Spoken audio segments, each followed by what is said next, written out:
introductions. I like,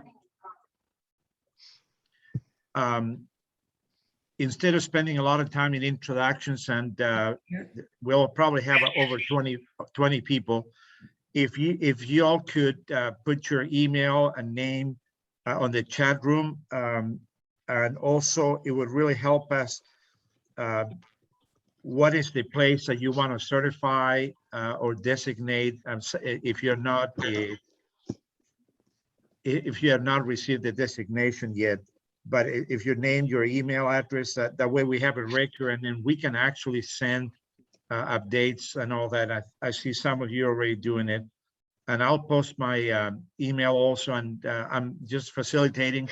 I'm very good at following up and helping folks to get the right questions. I'm not an expert in any of this, but I can tell you some of you are the people that have all the answers. So it'll be very interesting as we start the conversation. The other thing I want to convey is we need to find the perfect time for all of you and to participate on a monthly meeting. Cindy had done a survey, a poll, and it looks like the first Wednesday of each month was a perfect day that most people replied. First Wednesday of each month. But Cindy, I don't know if you want to post the times. Here's a quick survey that we wanted to ask your opinion, whether at 5 o'clock or 5:30 or 6 o'clock, knowing that most of these meetings are going to take, or sessions, we're going to take about an hour long.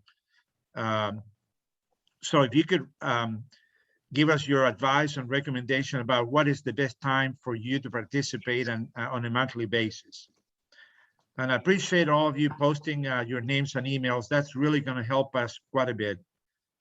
And I see folks from everywhere. So if you could reply to that survey, then we'll be able to tell you the results of the survey, the poll, in a little bit.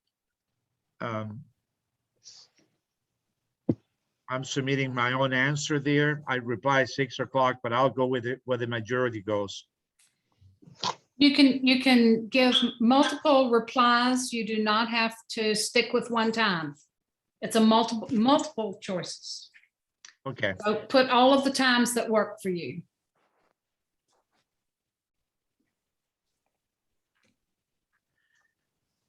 Cindy, how long does it take to get the results? Or we'll be able to show that in a couple of minutes with the majority? Yes, right now we've got 14 of 19 have voted, and you know, we can maybe some of the others are choosing not to.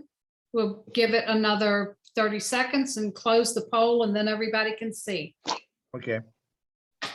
So if you haven't voted and want to, get in there and vote. As we get the best meeting times, the poll, that will be great.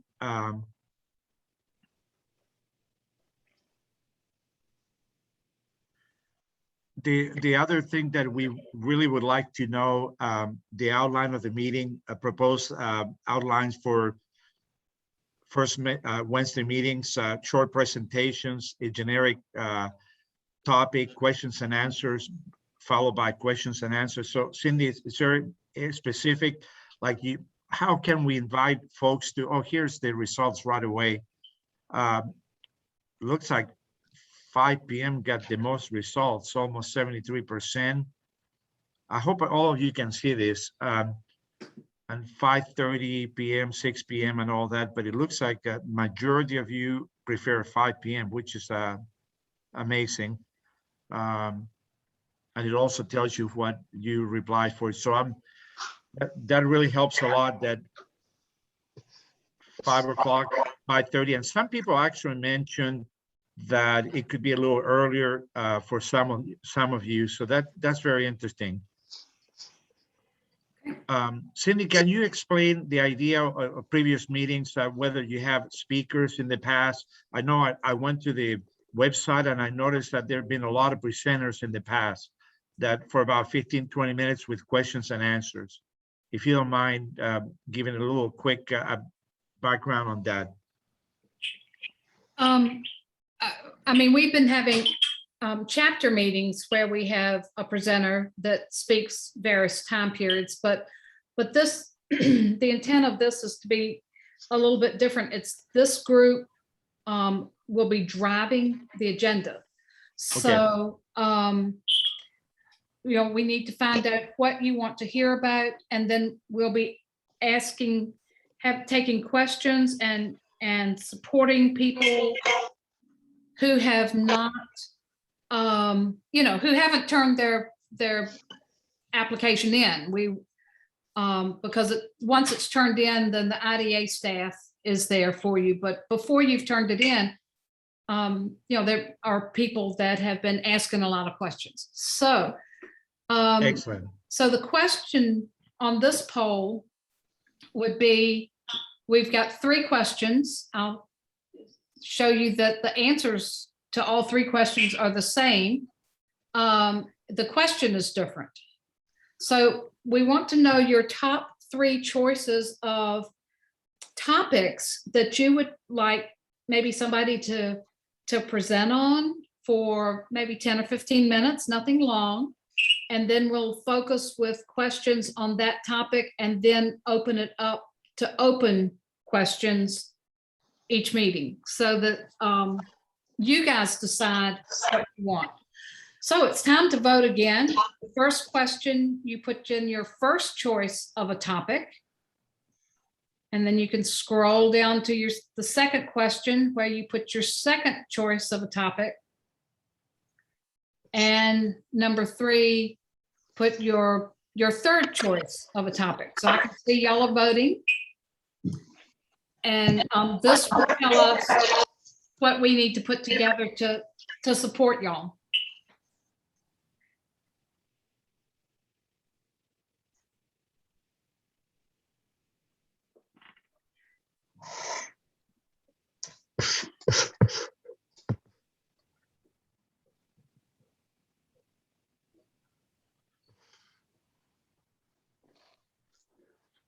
I just voted, so it's pretty easy process.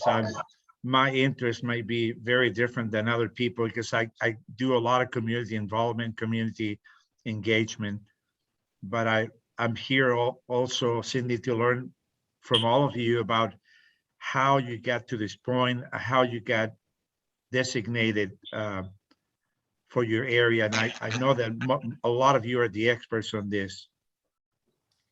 Okay, so I would not expect the coaches to be voting. So we may have is there anybody, raise your hand. Y'all know how to use the little reactions down there and raise your hand.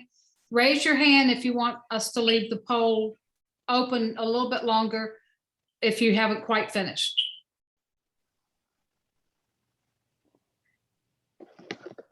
Okay, no hands are going up. I'm going to end the poll. Okay. And share the results. Wow. So it's very simple. The first choice was tips for community commitment. That's interesting. Community commitment. The second one that got the most, how to, looks like 29%, how to create lighting management plan, which I know we have some experts in this group right now.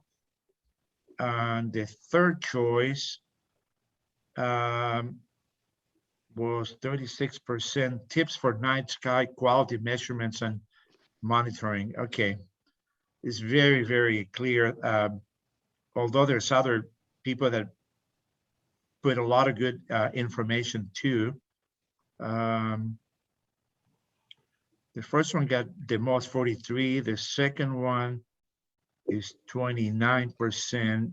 And third is actually 36%.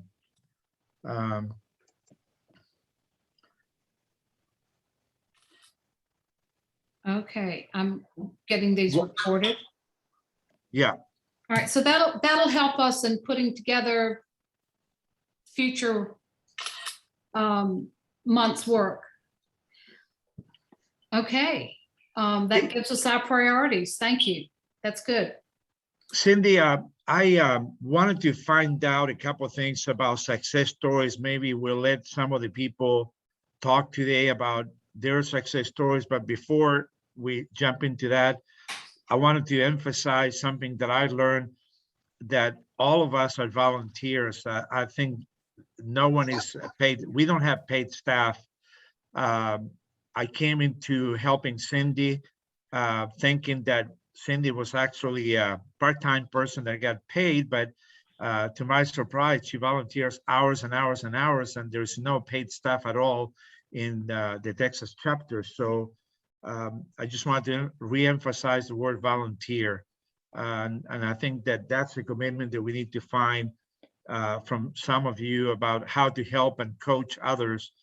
And I'm here to tell you, I'm learning about this process. I'd love to help a couple of people that are listening right now, like Paula is trying to start the process with an application. But Cindy, I'd like to spend a couple of minutes and let some of the folks who are listening right now to really tell us about the application and success story, if we could do that. Well, I think that's something we want in writing. Okay. Okay. I mean, a lot of us are giving our volunteer time to help the rest of you. And so what we would ask in return is that as you work on your grant application, start putting together what your story is about your application, your experience. Basically, hopefully it's a success story. What are your goals? What issues did you face? How did you address the issues, and how did it end up? And what we would like is when you finish going through this process, is to write that up in a way that we might use it, say, for a blog post on the website, and share with others so that they share the experience and have some ideas of what they might expect as they work through there. So that's for later down the road. So we'll move into having the open Q&A tonight, since we don't have a specific topic. Okay. And I'll let you lead that, and make sure, well, let's make sure everybody knows how to use the reactions and raise their hand. Is there anybody? Raise your physical hand, or take yourself off mute and let us know if you need to learn how to do the reactions. On most computers, if you pull your cursor down to the bottom of the screen, you see a little reactions. Like a little happy face. Yeah, a little happy face there. Click on it, and in that pop-up box is something that says raise your hand. Lots of thumbs up. Yay, y'all know how to do that. Just want to make sure.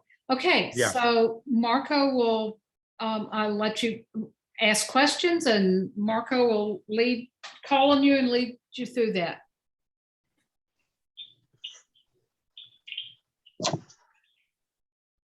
One at a time. No questions tonight. Well, I have some questions. Personally, I want to learn about the best examples from the coaches. I know some of you have been coaching others for many, many years, so I'd like to find out about some of you who have been doing this for more than 3 or 4 years.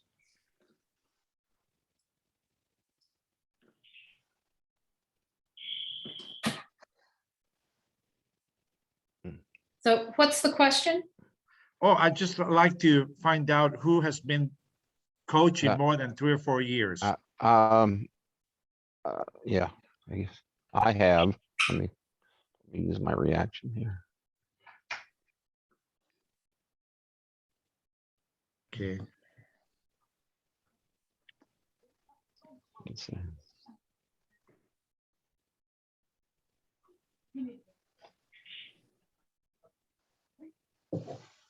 I think I'm looking for some also that people have posted questions on the chat room, but I'm looking for them too.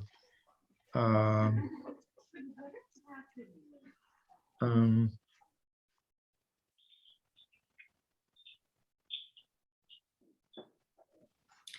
Paula is looking for somebody who's willing to review their packet before they submit.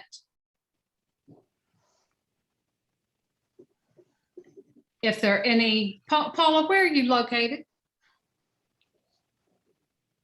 You can put that in the chat if you'd like. Oh, I'm in Vernon, Texas. Okay, and are you doing a community? Could y'all hear that? No, Canyon of the Eagles, we're a 940-acre nature park and resort. Okay, yeah, you might want to put that out to everyone. You had sent it to me as a direct message. And Oh, I see. I'm sorry. Yeah, I posted a couple questions. I looked all over the website and I was unable to find anywhere the address where we submit the packet, and that the letters that are required are supposed to all be in the same packet. In other words, we gather them from the city people and from the supporters and so forth and put them all in our packet together, or do we give them an address and a name and they mail them directly? That wasn't addressed anywhere on the website that I could find. well, those go in the packet. And one way to find that information is that the website has the application for all of the dark sky communities and parks and reserves, etc., who have already been designated. And you can go and look at their packet. That's the best learning tool, it seems like, I think. Anybody have any other? I don't know who's current. That's the whole thing, is that the name we had started the process before I was at the resort a year and a half or 2 years ago, and the person then isn't there. We don't know if the person's there anymore. We don't see that name on the website, so we just don't know who to send the packet to. And it, Okay. No. If you did you get the email that I put together that said? I did not. Okay. You did not get the email inviting you to this then? How did? Marco forwarded something to me. Right. And said, "I'm doing this," and I said I didn't know anything about it. The information in that letter that he forwarded, all the way down. yes, it had a list of things to read and an optional video. That video was of the person who is of Ashley Wilson, who was doing the is in charge of International Dark Sky Places at IDA. Also on if you look under staff, she's identified. Okay, we should address it. Very good, thank you. Yeah. I highly recommend that anybody working on an application join IDA, because you'll get all these, information that you will need to as things change. You'll get information to stay a dark sky place, and you'll get invited to emails telling you about what's going on in IDA, Texas, so that you can connect, because I think that's really important for any dark sky place, is to stay up with what's going on within the dark sky community. Yeah, I see a couple of comments on the chat room that will be very, very good. Don, if you could talk about it. Don is offering to help Paula here. So Don Davis, if you could say a few things. Oh, sure. I was just offering, especially because I have some familiarity with COE. Excellent. I'm on the board of the Austin Astronomical Society, and we maintained the observatory out there for over a decade. So my contact information is in the chat, Paula, if you'd like any assistance. I'm also with Hill Country Alliance. So we have a lot of resources to assist you and anyone else in the Hill Country that wants some guidance with navigating these rather convoluted applications. It's sort of in my job description. So feel free to contact me. Donna, excellent. That's what I wanted to get the most out of this meeting, is connecting people that know a lot more than me, and you're it. There's a question here from Jane about a checklist. Jane, if you could talk about that.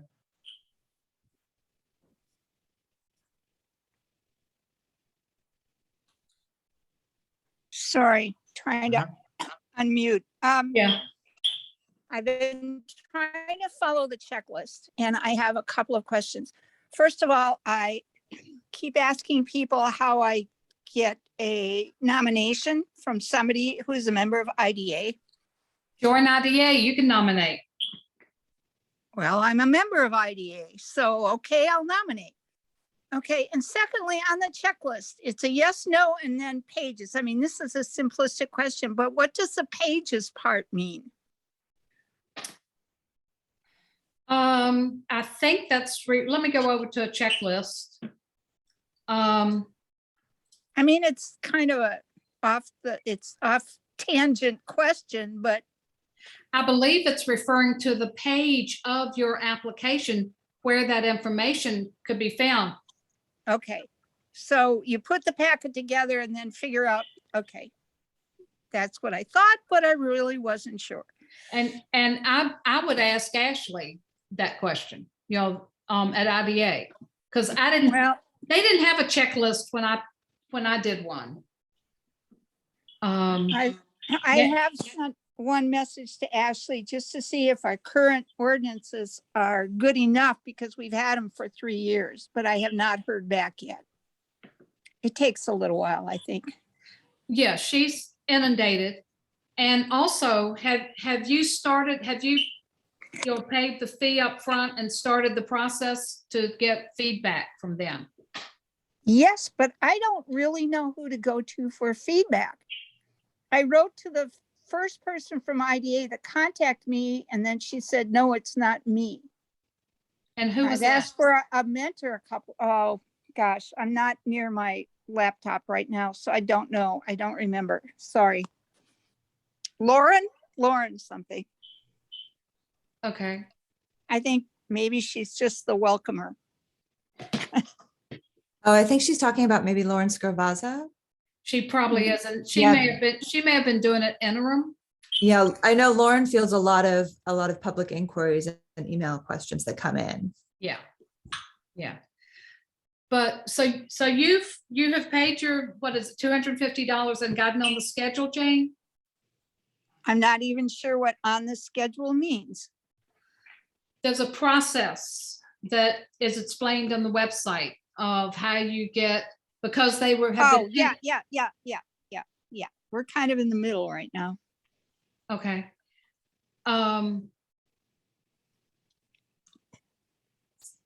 Yeah, so if you, I would write to Ashley. I know that, you know, she's been inundated, but if you're on the schedule, then she should be able to get back to you.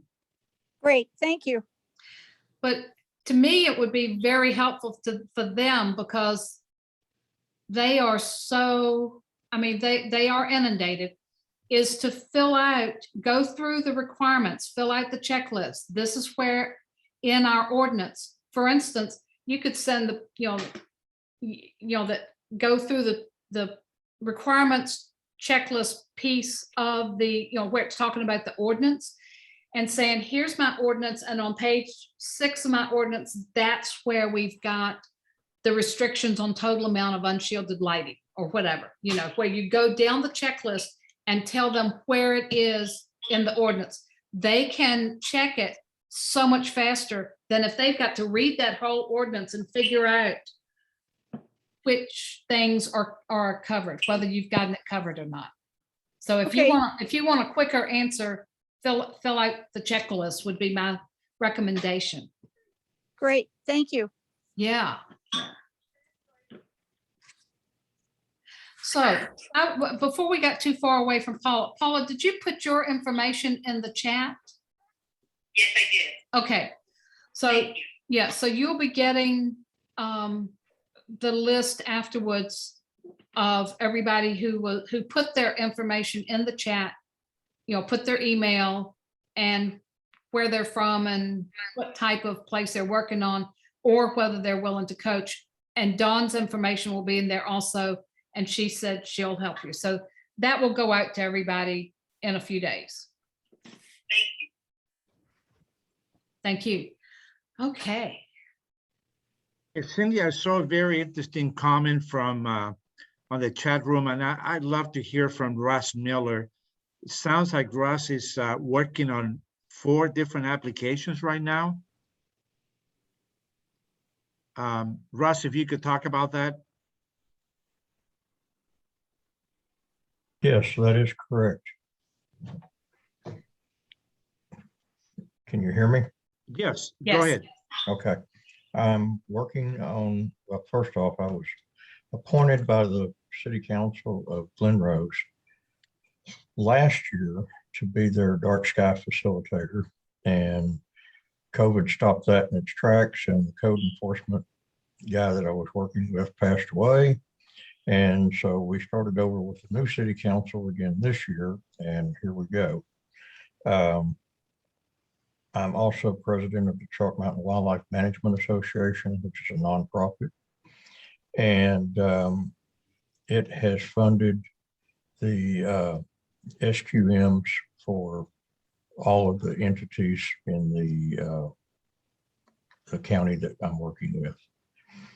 And so we're trying to get the city going.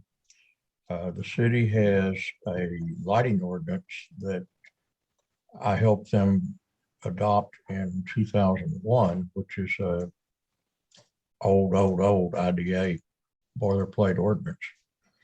And it needs some work on it. Also working with Fossil Rim, picking locations for the SQM to be, and Dinosaur Valley State Park, same thing.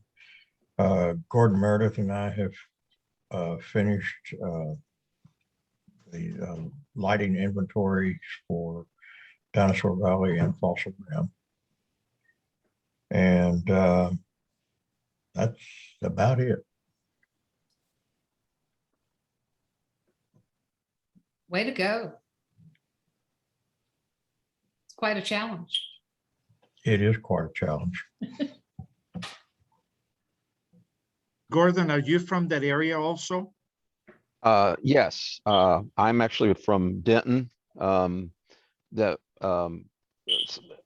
Fossil Rim and Dinosaur Valley and all those others around Glen Rose are in Somerville County. So that's, I don't know, about 50 miles or so southwest of Fort Worth, and I'm about 35 miles north of Fort Worth. So it's about 100-mile drive for me. Okay. It's doable by Texas standards.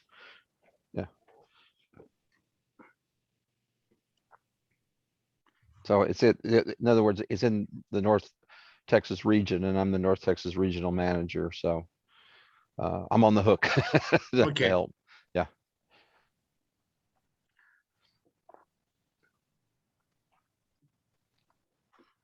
Any other questions you may have? I mean, what I really want to get out of this facilitating the meeting is to hear how we can mentor other folks like Paula and Don. Thank you for offering that, and how we can help Russ with the process. I think having the right mentors and coaches is the key to the success here. If we have people helping others, even Michelle in Dripping Springs also helping. The more we can learn about each one of you and resources, so that poor Cindy doesn't have to do it all. Poor Cindy. Thank you. Poor Cindy, yeah. Well, if we get all of these places, maybe we'll just have a dark state instead of a dark town or a dark party. Mhm. Or a dark party. Amen. That'd be great.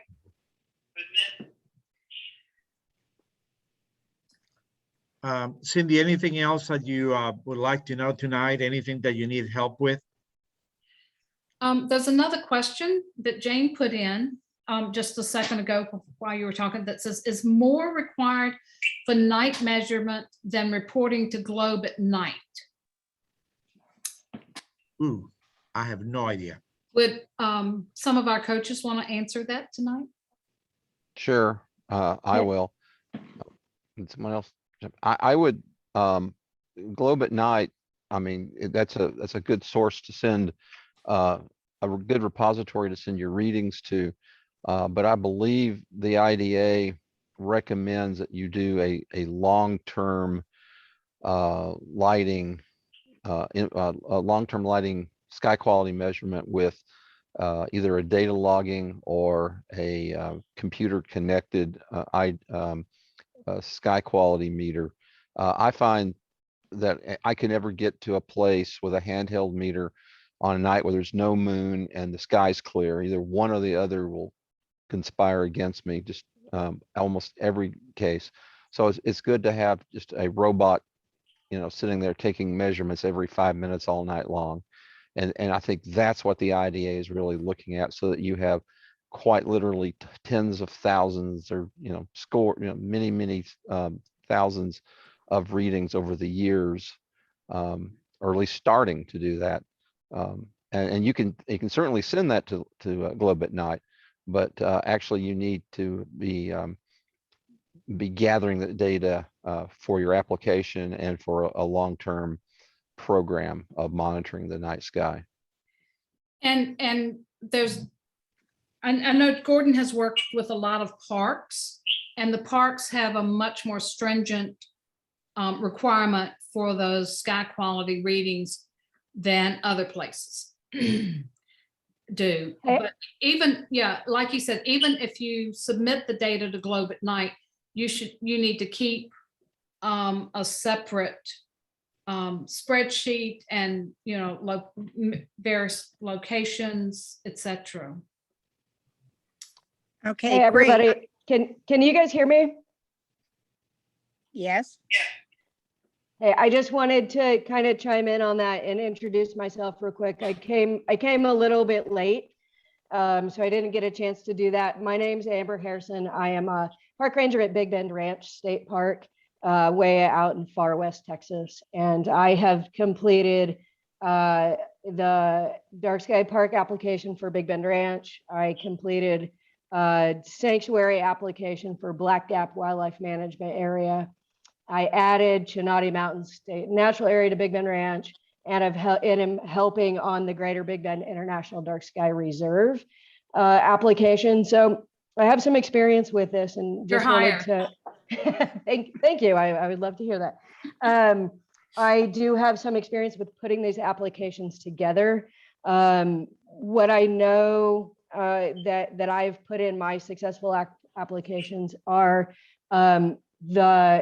like Gordon said, ideally, yes, if you can get just tons and tons of data, that's ideal, because the data is going to be richer anyways, but not everybody has that. So if you can get your little handheld device and go out and get your readings, at least 2 non-consecutive seasons, ideally 3 or every 3 months, get a good sampling. You want to get it where there's potential for the brightest areas and the darkest areas. But what they want to see in the actual application is your raw data, if you're doing it that way. So for example, for Black Gap, I went out to like 6 locations and I got 6 readings at each site. And in my application, they wanted to see all 6 and then those averaged for each site. It used to be 3, it recently changed to 6. So that's what I can offer you in terms of what they might want to see. If you don't have a more robust data collection method, that's how I've done it before. Thank you. That was very helpful. Good. I have a question. I mean, do we have to wait 5 years till we gather all this data? No, you don't. No. It depends what place are you going for? What are you applying for? I missed that. Lago Vista. For which designation? A community, a park? Community. Okay. Oh, I'm not as familiar with the community requirements in terms of how much data you need. But I think what they want to see is that you have a good sampling, which would be maybe a couple months worth, a couple different seasons ideally. And then what they're going to want to see is a robust plan to continue to monitor that. So you don't have to have all that data right away. You have to have enough to show that you have good sky quality that meets the requirements, and then a robust plan to continue monitoring that. That's right on that's correct for a community. So Thank two you very questions, much. two Thank you. questions then. Do you have an example spreadsheet you can email us? And what are the system requirements, Gordon, for the kind of thing you were talking about? I mean, I found an Ethernet meter online. What more does it take? What software and all that?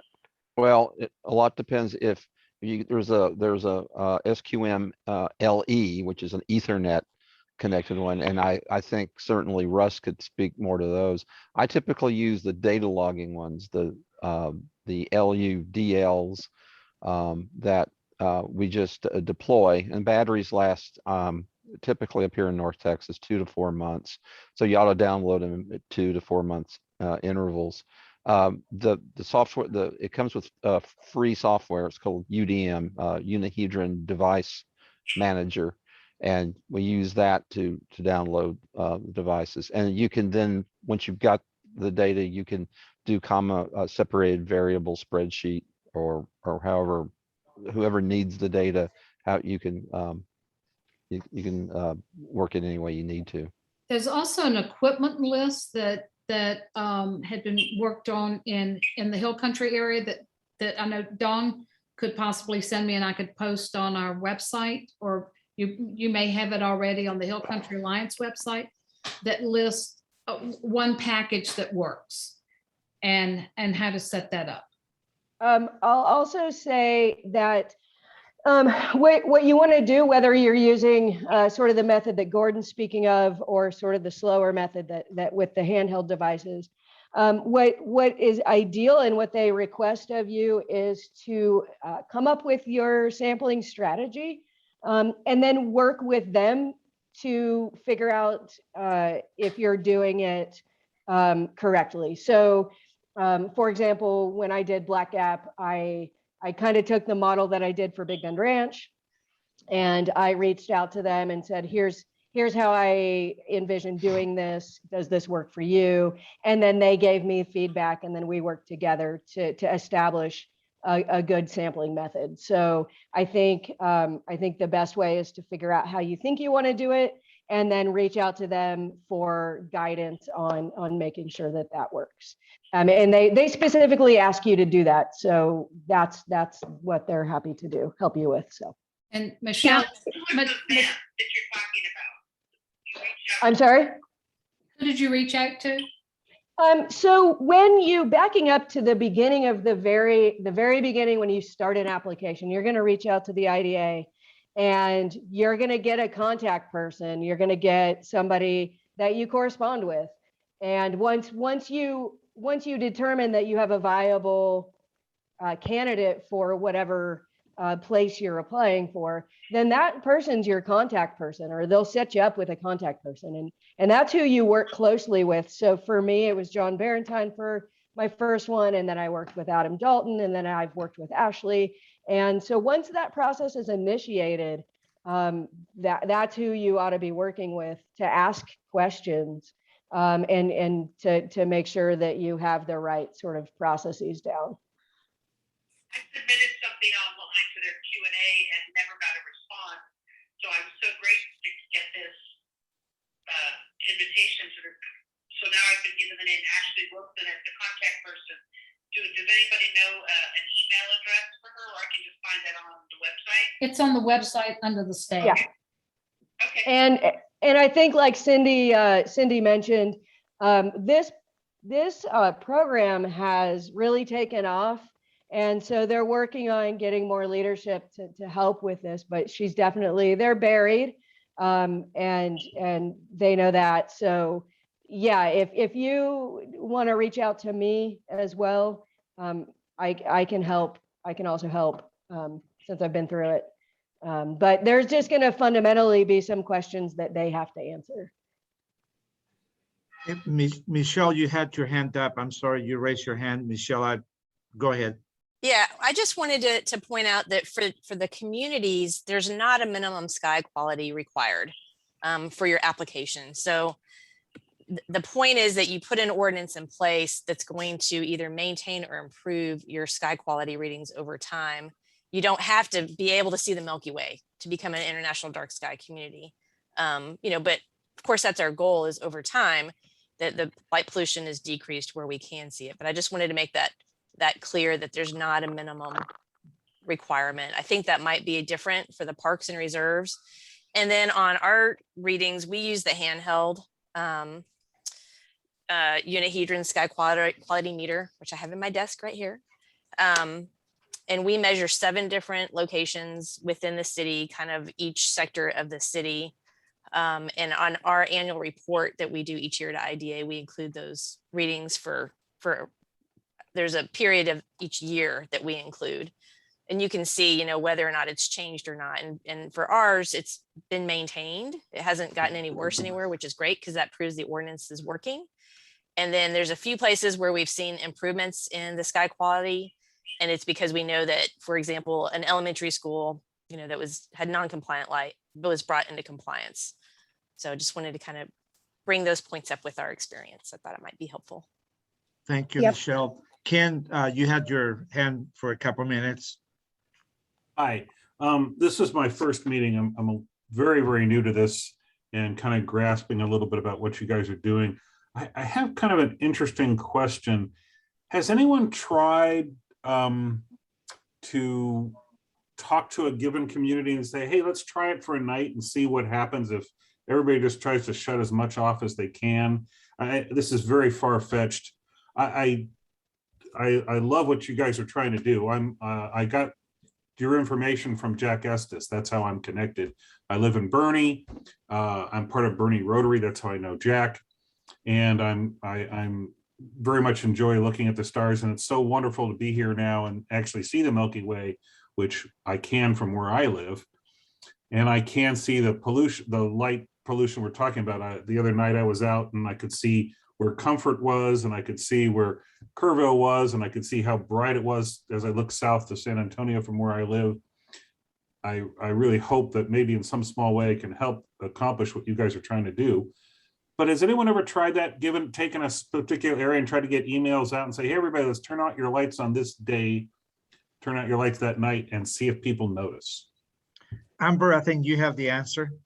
I'm actually sorry. I don't have the answer. I've never tried that. I hit the hand raise button on accident, but I think that's a great idea. Gordon has the answer. Because yes, we do that. I've heard of it as well. Gordon? Yes, there are lights out campaigns. There are several cities, Oklahoma City, which you wouldn't think. They have a very aggressive lights out Oklahoma City in May and October to dim the lights downtown because Oklahoma City lies right underneath the Central Flyway. It's Dallas and Fort Worth. Dallas, in fact, has a lights out Dallas. It's kind of in its infancy. But as far as dousing every light, except for when we have really awful power failures, we don't usually get that level of compliance. And with like Oklahoma City, it's the tall buildings downtown. Where they're turning off the internal lights. People, a lot of office lights are left on all night, and those things just glow brightly all night long. And that's to turn it off to definitely help with. And so it's kind of, that's more Audubon Society has been a very powerful ally in that. But as far as I know, we've never gotten a complete lights out campaign to really douse all the lights. I mean, the lights out really started with the FLAP organization in Canada, and both IDA and Audubon have picked it up. And there's been a pretty robust campaign in Texas especially down in Central Texas this year with the Lights Out campaign. And various clubs are working on it. You know, Texan by Nature all over the state, but individual clubs have been promoting it. And We have lots I of think hands. yeah, and you have your hand up, raise your hand and go ahead. Yes, I do. I wanted to ask Michelle, how often do you take your sky quality meter readings?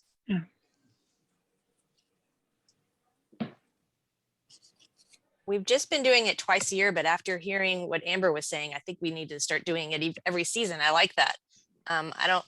Not aware of a requirement for how often you have to do it for cities.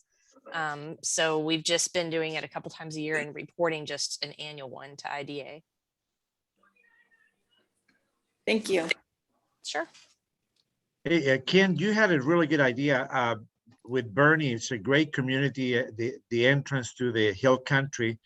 I'm in San Antonio. I think it's a great idea if a community like that created an event, Lights Out, or you know, something that is celebrated all over Texas. But I've always find that the more people that you can get involved, you know, the city, the Rotary Club, the Audubon Society, I mean, it just sparks, and maybe it's a Boy Scouts and Girl Scouts that get involved and they start promoting it, but joining forces is very powerful.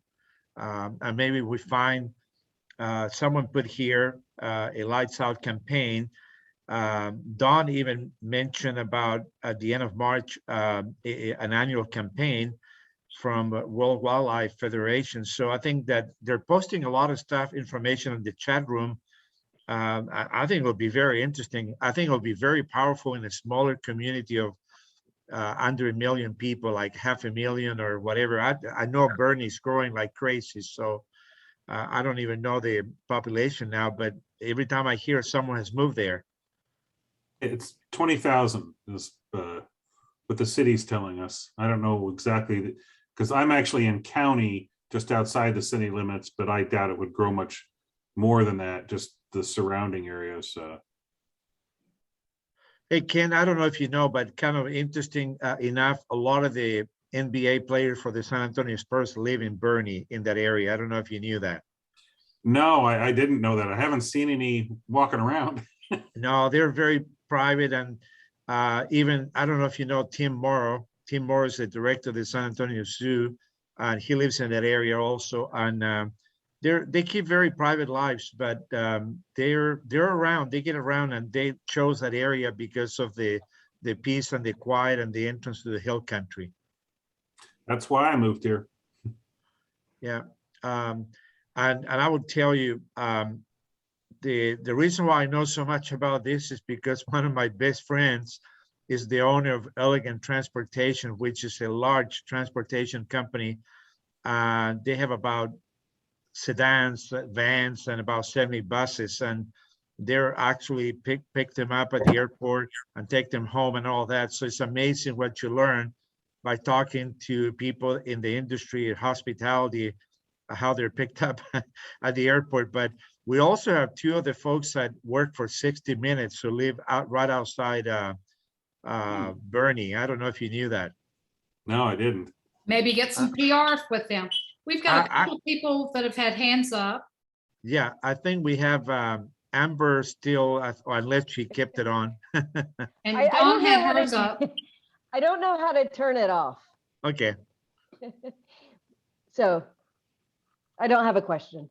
Same Okay. place you turned it on, Amber, and there you go. That's what I tried, and it showed up again. So I was like, it's still hanging out there. So I don't know. Dawn, did you have anything else to say?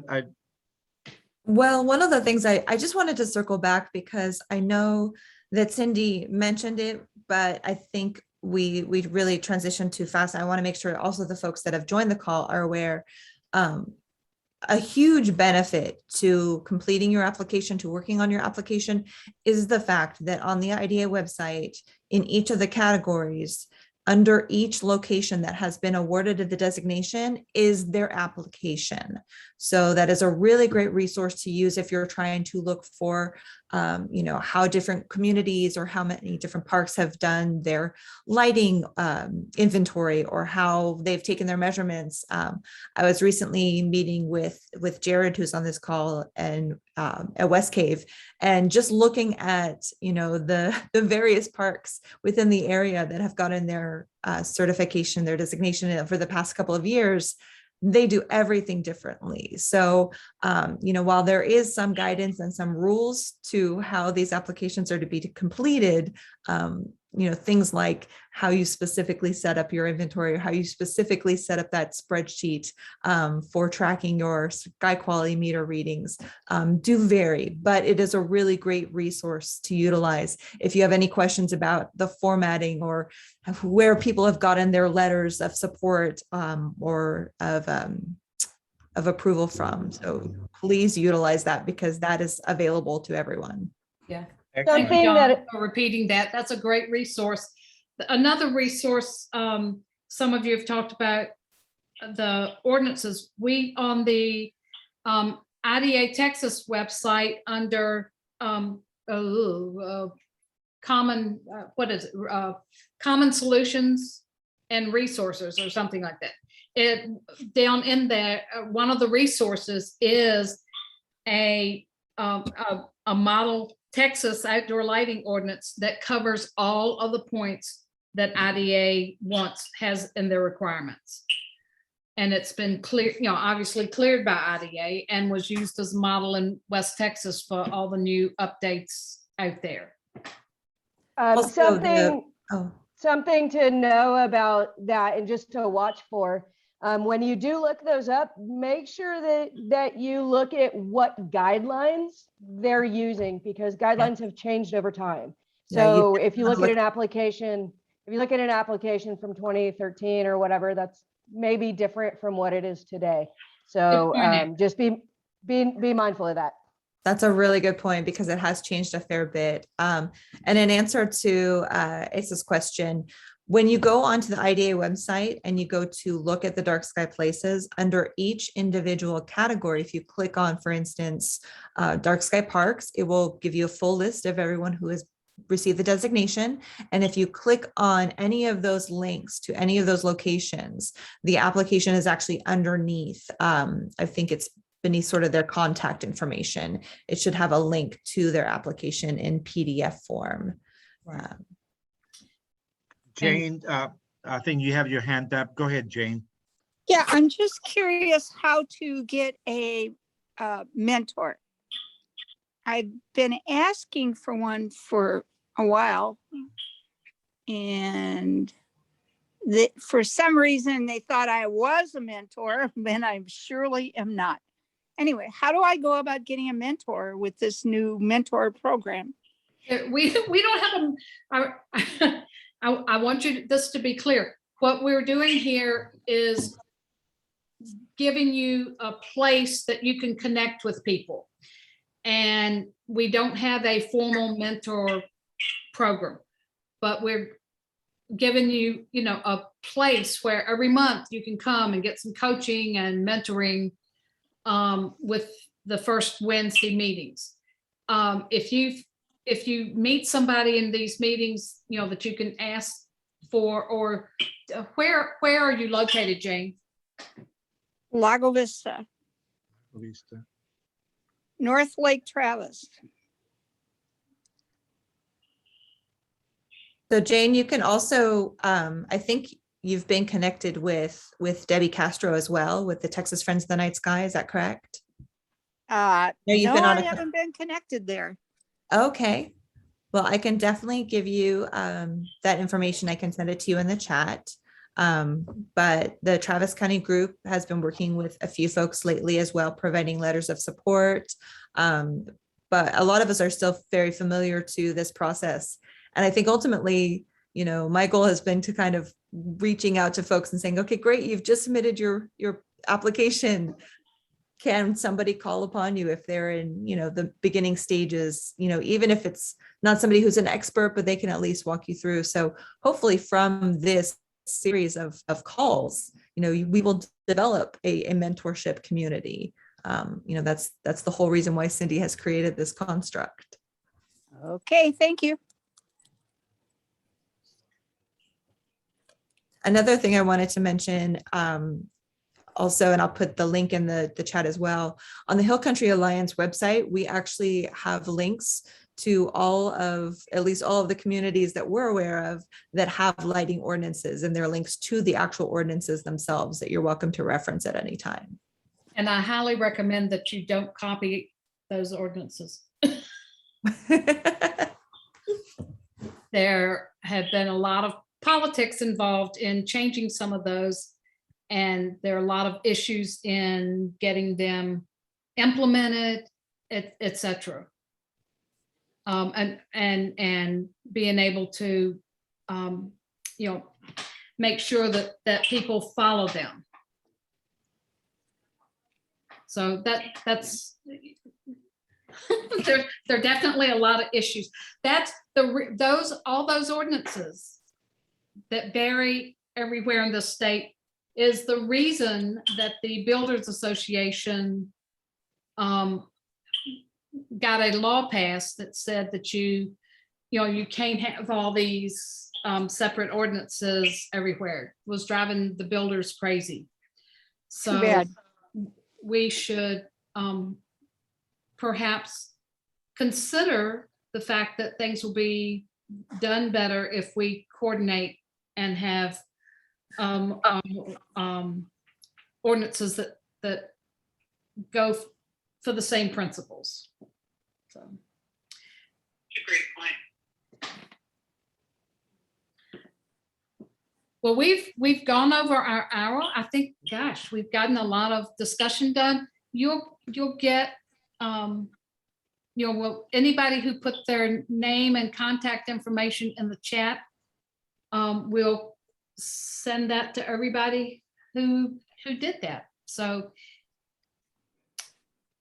Thank you for organizing it. You're welcome. Well, thank you very much. Cindy, anything before we close, anything that we're going to meet the first Wednesday of each month. And it sounds like people voted for 5 o'clock, the best time. You want to tell people where they can get their information in case they just had the email forwarded to them this time? I'm not sure if I followed you, but the register. Yeah, go ahead. Yeah, or you've got it. Well, the registration link for next month is the first Wednesday meeting will be available at Texas Events of Interest section at the bottom of the front page of the website. So it will continue to be on the website, but what will be very useful, Cindy, I think and I can do it if I get all the emails, I can always send a reminder to people like 2 or 3 days before. And that website is idatexas.org. Excellent. And I know you're busy, but eventually we'll get all these participants' emails updated, and I know we'll get all this done in a couple of days, maybe in a week. Got 2 more hands up before we close it down. Yeah, we have, I think Jane is still on, but is Russ, go ahead, Russ Miller. Yes. Gordon and I were going over, I think it was 2017 or 2018 lighting ordinance last month. And there was an item in there that caused me a little bit of trouble. And it talked about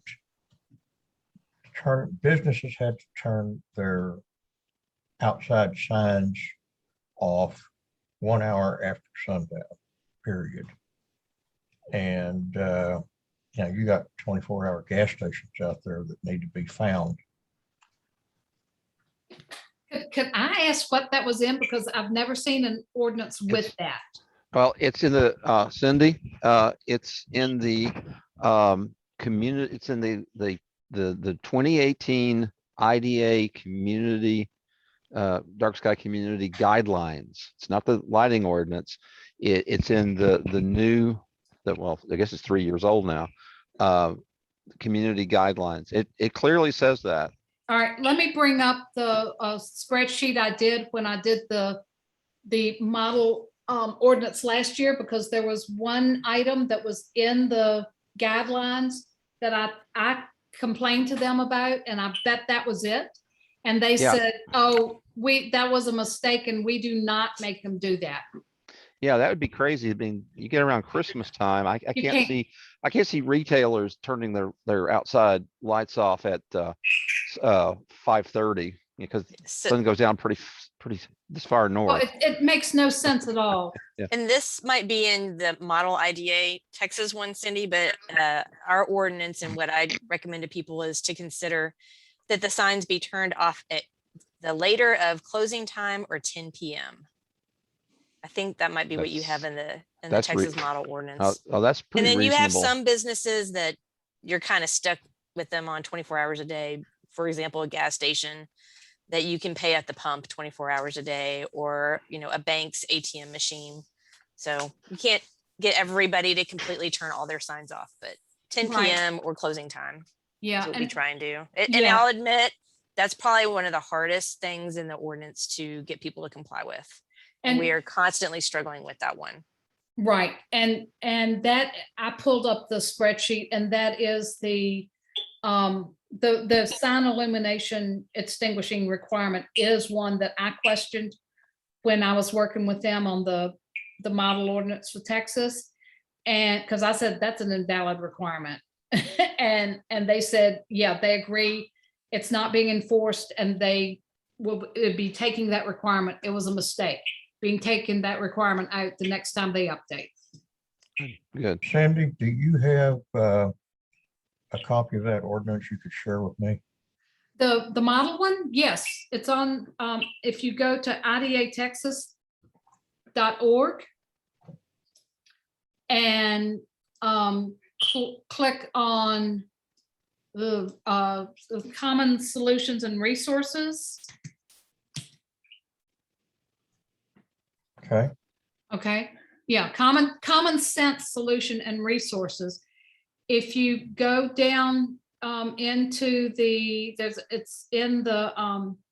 there's a resources chart, and on the left-hand side, the last one in that list is the Texas Model Ordinance and Lighting Plan, and it's got a model outdoor lighting ordinance, and then it has a sample lighting plan and lumen compliance workbook and lighting layout and spec sheets. In other words, there's a sample of a simple, facility and the lights and how to comply with the ordinance, so that the city council or whoever's working on it can see what they have to do to comply. There's a simple one right there. So that's where it is, Russ. Okay. What is the date that was done? The date? Yeah. Is it like last year's or? It was last spring. Okay. So it's current. Yes. Okay. Is that something that IDA will accept? Yes, they reviewed it and approved it. In fact, Okay.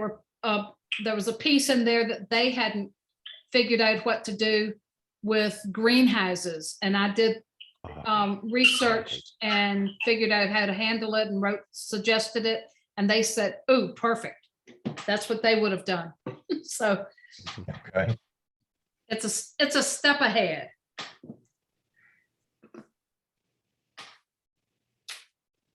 Well, All right, well, thank you. it's about 6:10 now, Cindy, so I guess if you have any closing comments. Not I. Anybody else? Well, I learned quite a bit from all of this, and I'll tell you, I found 3 or 4 great mentors, so I'm gonna be chasing them. Where was that chart again that you were just talking about? It's on, if you go to, hold on. Let me put the link in the chat. Cause Okay, thank you. yeah, oh. Let me get a better link that'll take you right to it.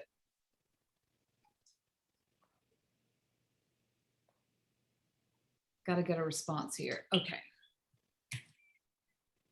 So I just looked, the first Wednesday of December is December 1. So December 1 at 5 p.m. If everybody wants to put that on their calendars, and if you're gonna send us something, Marco, that'd be great. Yeah. With the, Look, Zoom look, link and the phone number. look on the, yeah, I might, we might set it up so that you don't have to register, because when you don't register, they give you all the phone numbers. So I'm not sure what happened there. Because Okay, we can just provide a link, a straight link. It was just nice to know that people were actually going to be here. So registration was good. yes. There are 2 hands up. I don't know whether Russ, did you have anything else? Yeah, but it can probably wait till the next meeting. Okay, Ann, your hand was up. It may be stuck there. It could be stuck. Okay. Yeah. Thank you, Marco. Thank you, everybody. Yeah, appreciate it. And the website link is Yeah. there. Thank you. Yeah. Bye-bye. See you next month.